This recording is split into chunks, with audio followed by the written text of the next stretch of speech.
Namaste Galactic Family, welcome back to my channel Indigo Angel. I'm back after about a 3-week break from YouTube, so thank you, and I appreciate everyone that's hung in there until my next video.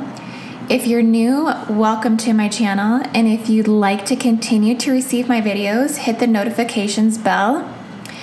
Today, I feel I have an important message and energy reading for Andromedan starseeds and those resonating with their starseed origins, soul genetic expressions, connection to their grail lines, galactic consciousness, and multidimensional lunar cosmic shifts of the Earth.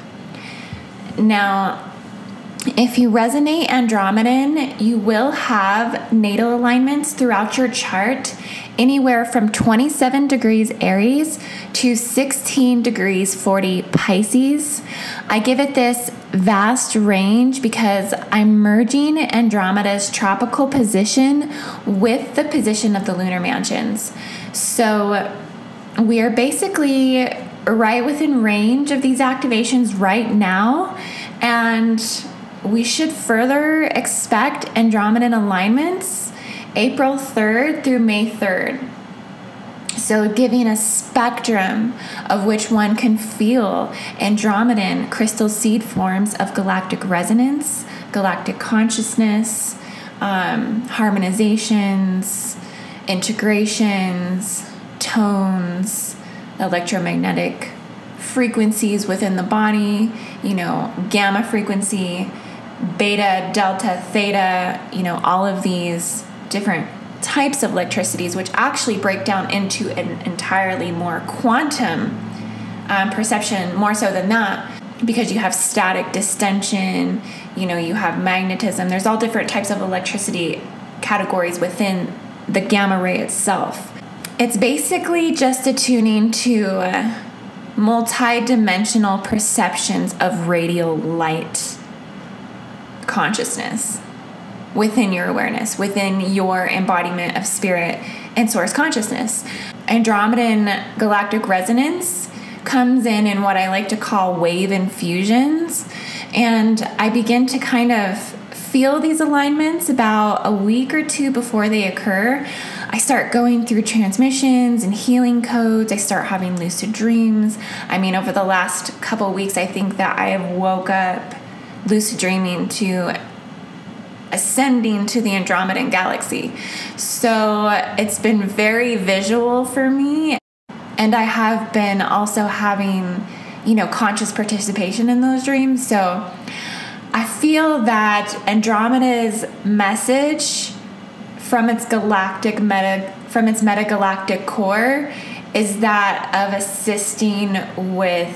assisting one's ascension into an ascending state. So it's bringing you into that higher harmonic universe of connecting to Terra, which is our higher dimensional. Essentially, Earth is densities 1 through 3, but Tara would be densities 4 through 6. I believe Gaia is densities 7 through 9. So these are just different higher harmonic prototypes of Earth. So Andromeda is going to essentially, through this Andromedan energy, if you're activating to the Andromedan energy, it's going to assist with that resonance with those higher harmonic universes. Essentially because there's actually a prototype of Earth in the Andromedan galaxy called Eartha. And so we connect to Eartha through Alcyon and Pleiades. This is one of the metagalactic connector pieces. So you have to start thinking of these stargates basically as a mapping system, as a portal system to navigate to these other metagalactic cores and galaxies. So basically, a way to get to Eartha is through the center of Alcyon. And Alcyon is a direct connection to Eartha and Andromeda. So I receive these transmissions and healing codes that I download or essentially become consciously aware of the Keylontic imprint, which is like a direct imprint or a direct vision or claircognizance of the message. A lot of times, like I said, it's through my lucid realms, but sometimes it is during meditation, and sometimes it's just when I'm not even really thinking about it, and it just presents. I feel it come through my body. I feel it come through in one heartbeat, and it almost is like a cosmic gamma ray just basically activates within one beat. It's an instantaneous thing. It disperses and it brings my body through to these higher harmonic resonances. To be resonating with Andromeda, you're going to be resonating at a 9th dimensional density. You're going to be resonating at a 9th density. So some of the transmissions I've received from the Andromedan galaxy is the keepers of the violet flame activation, which basically imprints the overtone frequencies into the morphogenetic field of the planet and into the violet flame keepers.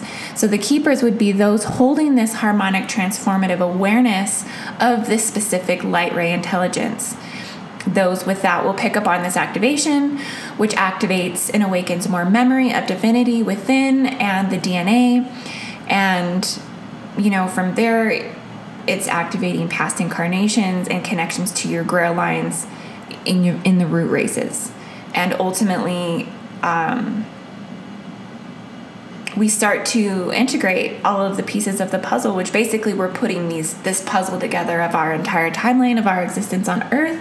Andromeda holds key memory crystal seed forms of galactic resonance to activate the gateways to these previous incarnations. A lot will start to present with us. We will have emotional Akashic clearing, because the emotional purges that we go through our ascension and descension will clear these Akashic records. The clearings are the densities, they are the blockages to the realization of source self. It's a transformative transmutation of lower density inside of the physical body. And the way to get that lower density up and out of the physical body is to go through the emotional clearings. Right now, Earth and human are having collective meta core activations of the 9th sphere of the oversoul triad of the Crystalla Eternal Light Body. So the Crystalla Eternal Light Body is technically a Cathara grid. There are many Cathara grids throughout civilization. One of those would be the Kabbalah Tree of Life. The Mayans also have a Cathara grid that is represented by the Hunab Ku. There are many different Cathara grids, and this is ultimately what the race lineages are warfaring over internally, are the Cathara grids. So I essentially have combined the Mayan Galactic Cathara grid with the Eternal Life Cathara grid. And I have found that they actually match up. So the Andromedan plasmic wave infusion is experienced collectively to those who have ascension codes in the DNA. Andromeda is our ascending sister galaxy that is the 9th council of the Emerald and Amethyst orders of the Guardian Alliance. So we will be experiencing light wave infusions that are merged with these higher densities connected to the interstellar spirals, to other stargates, also to Andromeda, and is connected to the frequency bands of Lyra, because Andromeda is the 9th density. Lyra imprints for Earth densities 10 through 12. So there's a merging between Andromeda and Lyra. Lyra is the original pole star and is by far the most important star in the sky other than our sun, and then Sirius being at 180 degrees equal opposite to Lyra. So when we experience Lyra activations, we are essentially experiencing Sirius as well. When we are experiencing Andromeda activations, we're simultaneously activated with Beta Leonis and the Corvi Constellation, as these stargates are at 180 equal opposite degree to Andromeda. And the Corvi Constellation is the power to manifest. It's the power to accumulate wealth. So I honestly find that we experience the 180 degree position star's expression of source or of consciousness in its entirety, as they seem to amplify one another in their qualities. So I always look at both when I look at the one. And then you also have to remember, Andromeda is the largest galaxy in our local group. So there's 54 galaxies within our quadrant, which is like a local group of a section of the universe. And it's a lot older than the Milky Way. It's a lot bigger than the Milky Way. It contains 1 trillion stars. So it has twice the amount of stars than the Milky Way. So the Andromeda galaxy is the biggest galaxy within our local group. So it's an ascending spiral galaxy. And this is why in my activations, I am saying, connect me to the metagalactic core of our ascending Andromedan sister. Because Andromeda galaxy is a spiral galaxy and its energy systems are the eternal life spirals. The Milky Way is a barred galaxy, so it has like a bar before it goes into a spiral. So honestly, our entire Milky Way is like a dualistic system. And I think that is why so many of us on planet Earth, so many of us starseeds, really ultimately it's within our galaxy to respond and to visualize things through a dualistic nature. And it really comes down to the formation of the Milky Way.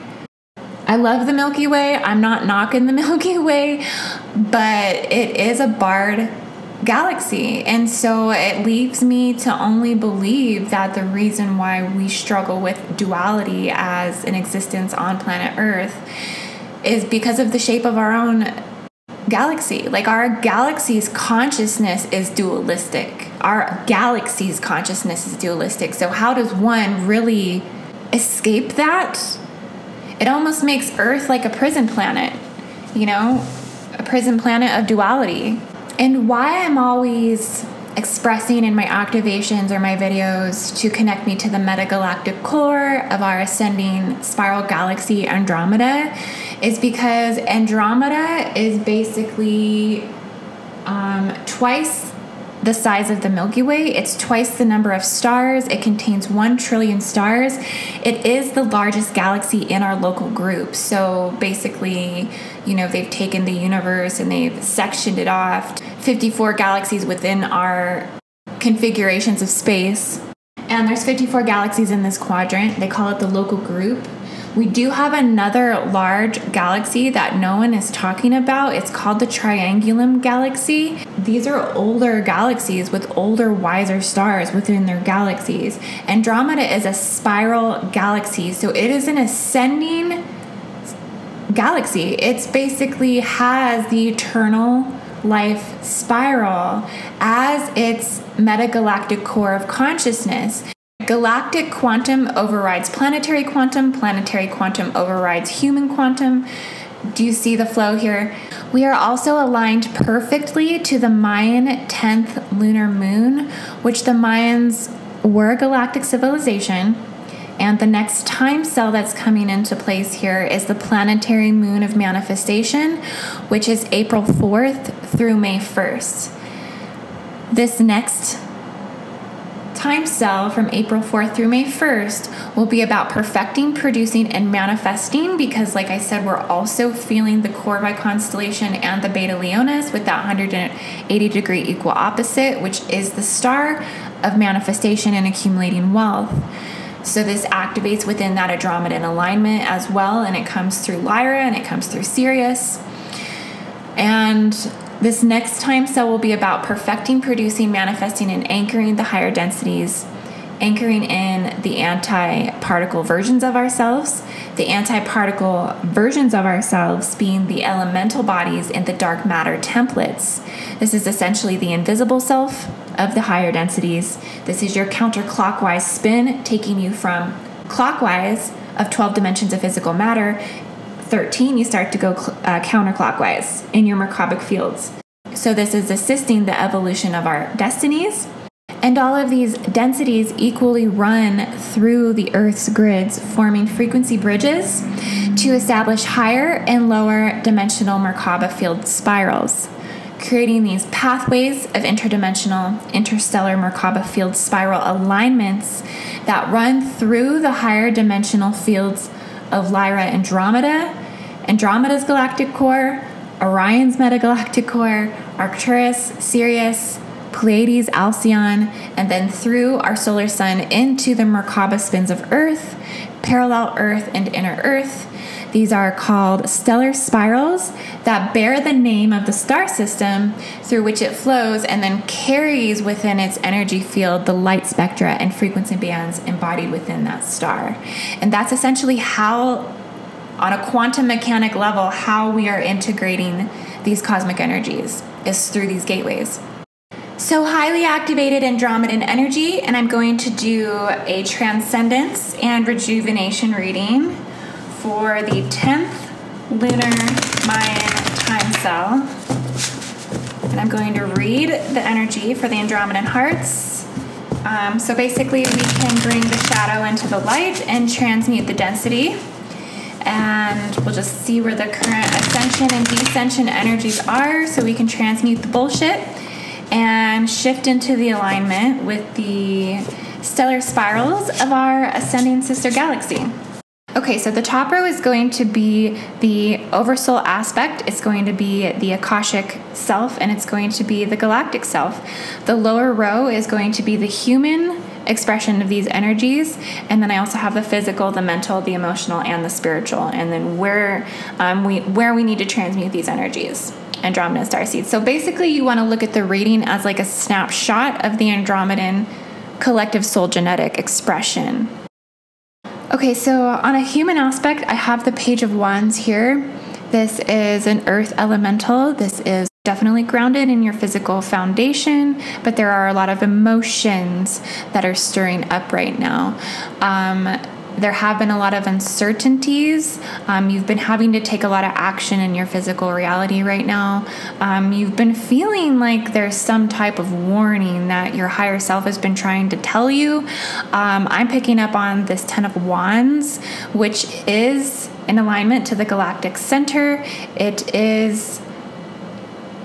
So this is telling me that you are completely aligned with the situation you're supposed to be in, but there definitely is, your oversoul and your higher self is trying to basically warn you and alert you that somebody has been basically taking advantage of your energy.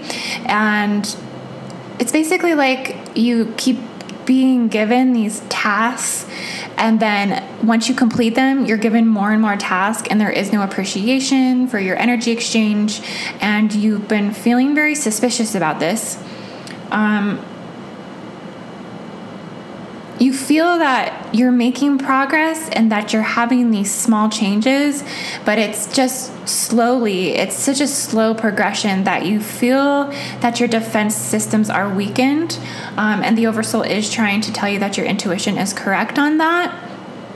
And it's asking you not to seek fulfillment outside of yourself, that if you can redirect the energies back in, that you can transmute this entanglement within the physical. On a mental level, there is a lot of heartache. So we have the Three of Swords. So in your mind, Andromedan Starseed, you are essentially going through sorrow, heartbreak. I'm picking up on a love triangle, and there's a lot of Saturn energy that's involved. Saturn.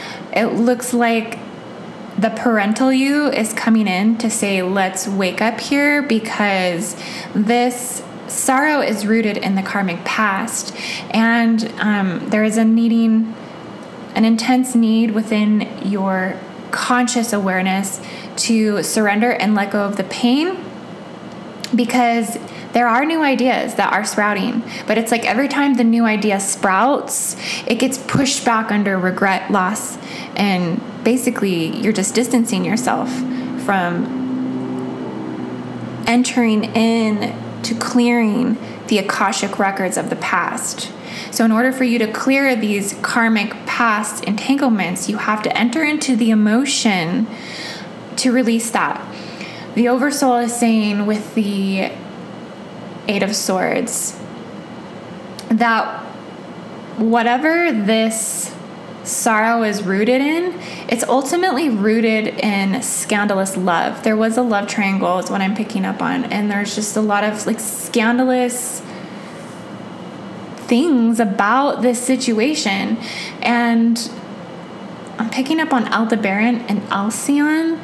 So it's asking you to essentially take responsibility for your situation, and stop waiting for anyone else to rescue you in this. Nobody's coming to rescue you. You are your own knight. You are your own king. You are your own queen. You are your own page. You are your own sage. You're basically needing to stand back up in your empowerment, and the Oversoul is trying to tell you that you are wound and bound with a lot of mental discognizance. So basically where you're seeing the situation through the emotional delusion and attachments to the karmic past. So you can't create new ideas because you have essentially attached yourself to this downward spiral. You've attached yourself to a fallen system within that perception, within that aspect of your life, within the love life. And so you have to detach from that fallen thought process because you're wounding yourself in your own basically mental banter and negativity. But don't get discouraged. There's a lot of vitality here. There's a lot of enthusiasm here. There's a lot of new ideas, and you're just cultivating that within your mental aspects. I feel that the emotional and the mental are very merged, and not that I promote separation, because I promote wholeness and merging into one, but ultimately you have to identify in order to transmute and merge into one. Because remember, we live in that Milky Way galaxy, that barred system where everything is dualistic. We have to come into the awareness of the dualism to transcend it back into unity. On an emotional level, you have the Hermit. So basically you're needing to withdraw. On an emotional level, you're needing to go within yourself. You're needing to re-identify to your own Kundalini energy within yourself. Your serpent is like entangled into a knot with other serpents, okay? So there needs to be a detachment where you're going within and you're utilizing your own Kundalini within your own body to cultivate new directions. On an oversoul level, and that's a lot of scorpionic energy as well. On an oversoul level, we have the Queen of Pentacles. So the oversoul emotionally is providing security. It's providing trust. It's providing wealth and opportunity. And you're kind of not too worried about this emotional disconnection because the higher self knows that the higher self knows that it's going to essentially assist you in this emotional detachment. There's a lot of water energy, there's a lot of earth energy, so you are very grounded in the physical, but you are surging through a lot of emotions. On a spiritual level, the Human card that was pulled, basically the Judgment signals, there's impending judgment. You're either judging yourself or you're judging others too harshly. But there is going to be a resurrection from the past events. A resurrection. So there's a lot of sorrow from these karmatic entanglements from the past, but there will be a resurrection through the judgment. Your spirit will again ascend. You will again soar. Spiritually, you need to release the guilt, the loss, the delays, the fear, the stagnation, and release the fear of change, because your spirit's evolving and it's ready to grow. It's ready to shoot up out of you whenever you're ready to release those lower density attachments that are keeping you anchored into third density. On a galactic level, on an oversoul level, we have the Nine of Cups. So this is kind of a reassuring aspect in the spiritual aspect. There is a lot of inner work that needs to be done. You may need to withdraw from the rat race. You need to just focus on what's true to your inner voice and desire to explore that. Be sensitive, be emotional, be an artist, be a dreamer. Get one foot on the ground and keep one foot in the clouds. Be balanced in that. But you definitely have a lot of inner work that needs to be done. I am picking up on formal halts, which is all about inner transformation. So this Stargate is all about inner transformation. And let's see, we had formal halt and Aldebaran. So there's 2 fixed star placements within this reading that's saying that Andromeda Starseeds, you're aligning to getting back on track with your energy body, with your emotional body, with your mental body, with your spiritual body, with your physical body. The fixed stars kind of pull us back into that placement of needing to focus, being more precise with your executions, being more passionate and profound and strong in your convictions, and allowing that to reform the reality in the direction that you're going. There's a lot of manifestation energy right now with the Mayan 10th lunar tone of planetary manifestation. So just know that everything you're doing is planting a seed. So stay conscious, stay aware, stay conscious of the seeds that you're planting. And keep your energy systems open to the Andromeda stellar spirals, the Andromeda galaxy. This is going to keep your ascension spirals aligned with the eternal life force of the universe. So I hope you enjoyed this reading, Andromedan Starseeds. If you would like a personal Skype reading, I do offer that, as well as starseed chart conversions. So just message me on my Facebook page, Indigo Angel, or you can email me at indigoangel222@gmail.com. Thank you so much for listening, and I hope you have a beautiful, wonderful day. Have an amazing everything. Namaste.